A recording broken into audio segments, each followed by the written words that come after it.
Everybody, 1 second.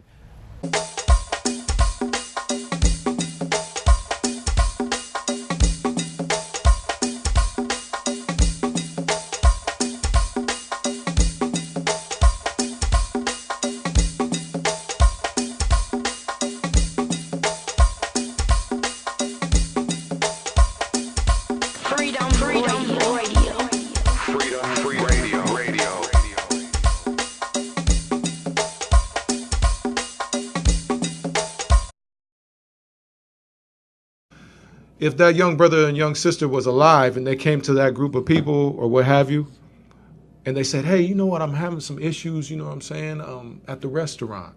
We have this independent black media platform, and we're just trying to raise some money. You know, do you think you could come by our meeting, our community meeting, because we're asking the community to chip in $5 a piece because we're trying to build this independent platform so we can be a better service to the community.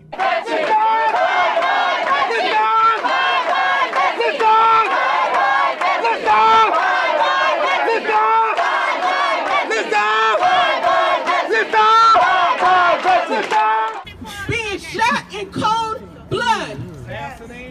Assassination. Right before our eyes with the nation watching. And many of us went to the governor's mansion. We heard the governor say justice will be served. Well, what happened, Governor Davis?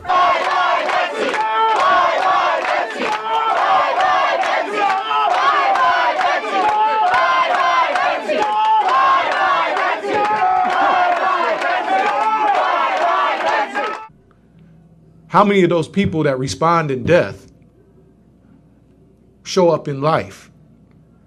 Historically, very few. Right. So what does that mean about our value system where we are right now? Understood. So now, part of what my challenge is, and others like me, is to keep pushing this thing so that it becomes part of our value system. So as an example, what I saw was I put a call out like that before. Brother came in and he said, here's $140. Yes, sir. Brother came in and said, here's $125. What you want in exchange? Nothing. Right. Brother came in, pulled up. He said, man, God sent me in here to do this. There you go. And gave us $50. There you go. A sister came in and she said, look, I want to sow some seeds. Here's $2. And then by the same token, I had the opportunity to do that with other black businesses. Even if I wasn't buying what they were selling, I shook their hand, gave them a couple of dollars and said, let me sow some seeds. So if 100,000 black people this weekend sold $2 in the hands of a black business and didn't ask for anything in exchange, that's $600,000 we just moved into our revenue consciousness. You know, I try to match my words with my walk. Understood. So I'm sowing in $5 as we speak. Right now. You know what I'm saying? Because I appreciate Right now. what this is. So, you know, that's important that, right, our words match our walk. Exactly. So, and that's where we are as a people. And when our words don't necessarily line up with our walk, then that's when we have problems. That's so when we have back a to disconnect. exercising our Sovereignty. our freedom. Okay. On this show. So in Minneapolis, what happened, which is the brother city to St. Paul. So we had this huge international event that moved against, again, questioning the citizenship of black folks in America. You know what I'm saying? Because there's, as I've said around that, the jury is still out on that, if we're really citizens of this country or not. Because obviously there are injustices that are applied to us that are not applied to other groups. And that's deep-rooted in history and the foundations of this country and et cetera. But in that particular unfortunate death of Brother Castillo, mind you, and this is another tidbit that a lot of people don't know about, and I'm going to share this with the audience, is that Philando Castillo is buried in the same cemetery in St. Louis, Missouri as Dred Scott. Citizenship. So that's no, I don't think in the spirit, It's not an accident. that's not an accident. You understand? Yes, sir. What is your thought? Are black people really citizens of this country? Well, technically it doesn't seem like it does. Since we can't seem to get, but it's not just black folks. It's poor folks. It's folks from other countries who can't seem to get justice. It's Muslims sometimes who can't get justice. But right now I'm talking about black folks. Okay, but right now, brother, in the spirit of Brother Philando. Technically, I answered that. Okay. It appears not, huh? Okay. We saw a lot of people jump up, you know, in regards to the insult and the death and inhumanity of how that went down, in his quote unquote constitutional rights first, but his human rights as well. At the same time this was going down in St. Paul, in Minneapolis, they had a huge erected what was called an artistic piece of a lynching hanging gallows. So if you take the size of this, where we are now, from the left side of this building to right here, and maybe about 5 stories high, from the front to the back, was this huge erected monument as a public. That was a construction piece. They called it an art piece. That didn't happen in 15 minutes of art expression.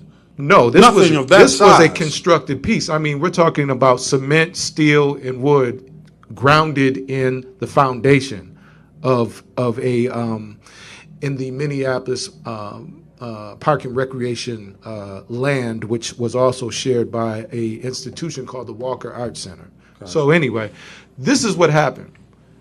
Now, the artist dedicated this particular piece, and this was a kind of like a white liberal artist that was commissioned to do something to invoke kind of the history around public lynchings and hangings in America. What happened was that you had 8 to 10 Native American brothers and sisters that showed up immediately on the scene when it was fully erected and questioned the appropriate symbolism or the inappropriate symbolism that it stood for in their connection to that history. Gotcha.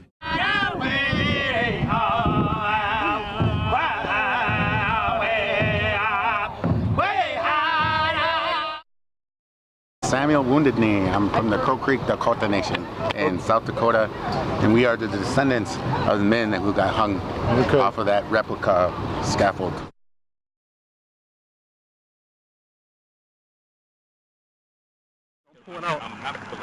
Don't pull it out.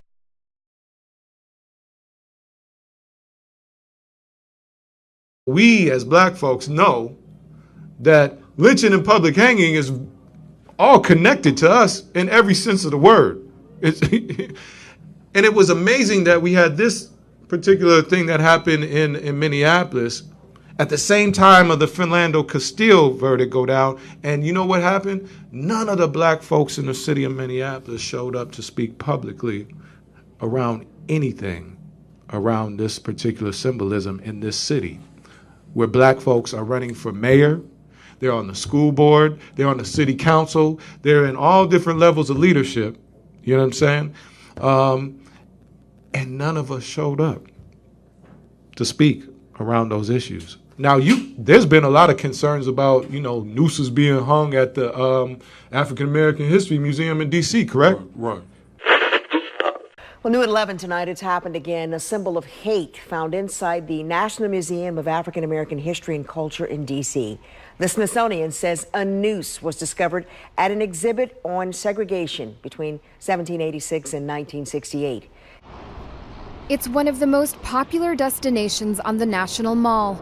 But on Thursday, the air outside the National Museum of African American History and Culture was heavy with the news that a noose had been found inside a day earlier. U.S. Park Police are investigating the incident. Founding director of the museum, Lonnie Bunch, said in a statement, "The noose has long represented a deplorable act of cowardice and depravity, a symbol of extreme violence for African Americans." Just imagine what that represented in symbolism in that particular city. So that kind of goes to show you kind of where we are as a people and why we need to build on institutions like this. Because it's very important. When we don't exercise our freedom and we don't have ownership in our communities, then we're bought and sold and owned by other things. And we can't even tell our story like the way we need to tell it. Everybody, 1 second. As your platform is here and serving the people, let me also connect your audience with our platform, which is Freedom Radio and AND TV.com. Freedom Radio and TV.com. So we're connected. And so, again, I definitely salute independent black media, everything what's happening in this this beautiful location of black power, black economics, and communication. So salute to you and everybody here.